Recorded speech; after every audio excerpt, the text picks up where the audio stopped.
Okay, welcome in. I'm now going to review all of day 3 of the NHL season.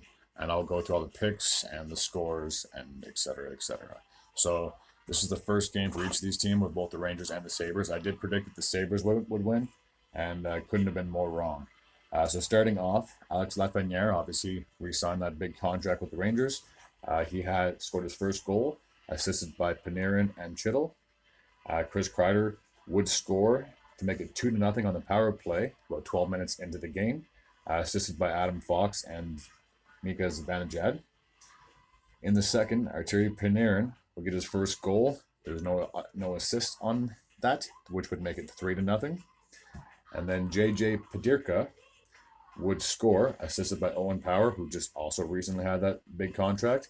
And if I'm pronouncing this name correctly, Yokoharu, Jokoharu, that would make the score 3-1. The Sabres would finally get the first goal of the season. And then in the third period, Kreider, on a shorthanded chance, would score his second goal of the game, assisted by Zibanejad and Kevin Miller. And then Jacob Trouba pretty much put this game officially on ice as if it wasn't already. His first goal of the season, assisted by Kreider and Zibanejad to make it 5-1. So the Rangers obviously starting the season off on a very good note at 1-0, and the Sabres are sitting at 0-1-0 after their first game of the season. Now we'll take a look at the next matchup.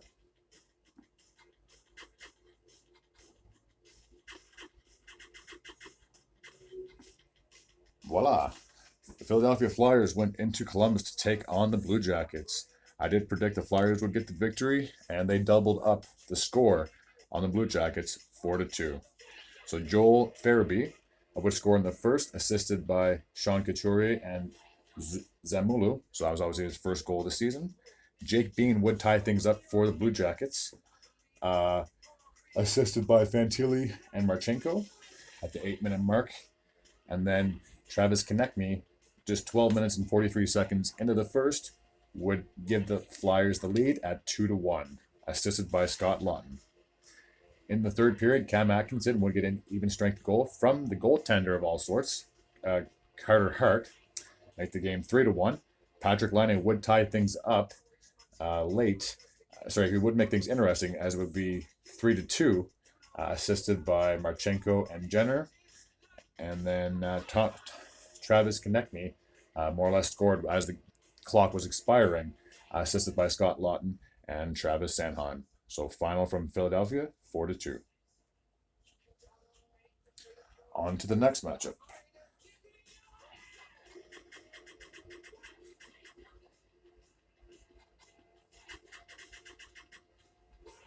Between the Detroit Red Wings and the New Jersey Devils. I did predict that the Devils would get the victory, and it was a tight contest, let's put it that way. They squeaked by and got a big win over the Detroit Red Wings. So Daniel Sprong would get the first goal, no assists, 1-0 Detroit. Jack Hughes would tie things up on the power play, assisted by Andre Palat. And Jack Hughes would get his second goal of the game, even strength by Tyler Toffoli and Sierenheither, if I'm pronouncing that name correctly, to make the game 2-1 after 2. In the third, Alex DeBrincat would get on the score sheet, assisted by Dylan Larkin and Sean Gostisbehere on the power play. Dougie Hamilton would give the Devils a 3-2 victory. 3-2 lead, I do apologize, on the even strength from Siegenheier, if I'm pronouncing that name correctly. Again, I'm going to have a tough time with that all season.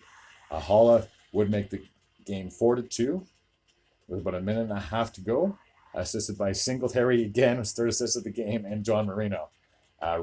Robbie Fabry would score with just about 34 seconds left of the game from JT Comfort and Wallaman on the power play, but again, it was just too little, too late at that point to tie things up. We'll take a look at our next matchup.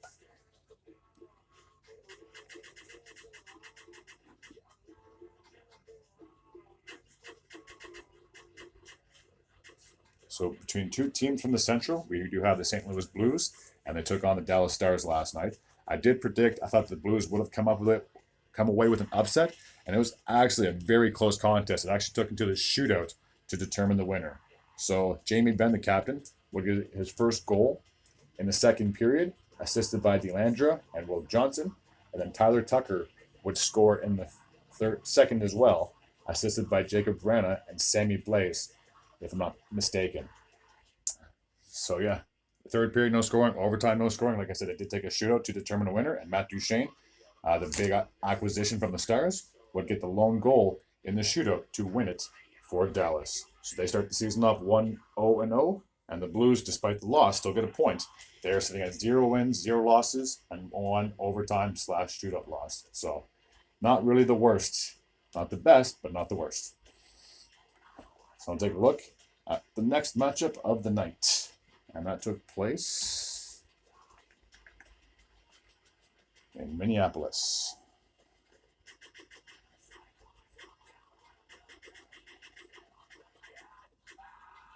Between the defending Eastern Conference champions, the Florida Panthers, and the Minnesota Wild. I did predict that Minnesota would get the victory, and they did. They actually got a shutout.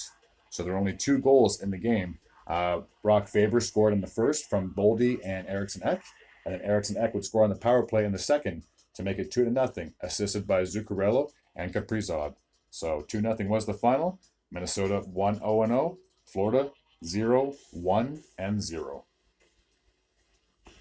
And now off to the Music City.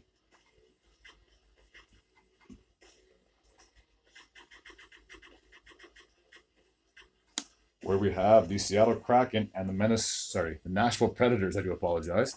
Both these teams are playing their second games of the season, and both these teams were looking for their first win as well. So they were both winless coming into this matchup. So in the first, there was no scoring. In the second, Colton Sissons would score from Craig Smith, a shorthanded goal. In the third period, Gustav Nyquist would score, assisted by Carrier and McDonough. And then Jussi Pesirinen scored with just under 2 minutes to go. Just regular even strength goal and no assists. So 3-0 was the final. So Nashville has evened the record at 1-1-0, while the Seattle Kraken, after 2 games, are still winless. They are sitting at 0-2-0. And then the last game on tap from yesterday took place in California between the San Jose Sharks and the Vegas Golden Knights. The Knights, obviously, this was their second game of the season. They won their home opener. And then for San Jose, this was their first game of the year. I did predict that the Golden Knights would get the victory, and they did. Final score was 4-1. So Michael Amadio kicked things off in the first with an assist from William Karlsson, Nick Hague, and then Philip Zadina, the big acquisition for the Sharks, with his first goal of the season, assisted by Thomas Hertl and Thurn. In the second, Vegas took over, let's put it that way. They got goals from Nicholas Hague, assisted by Pietrangelo and Jack Eichel, make it 2-1. And then just under a minute later, Nick Waugh would score from Ronberg and Hutton to make the game 3-1. And then in the third period, I do apologize, Braden Pachel would score from Dorofioyev and William Karlsson to make the game 4-1 at that point. So, like I said, final score from there was 4-1 for the Vegas Golden Knights. They have now improved to 2-0-0, and the Sharks, since that was their first game of the season, 0 wins, 1 loss, and 0 overtime/shootout losses. So not too bad after your first game, but that's about it. So that's my recap for night 3 of the NHL season. Again, if you happen to come across this as a new person, feel free to hit that sub. It'd be very grateful, stuttering my words, and very appreciative. And as always, to everybody else, take care.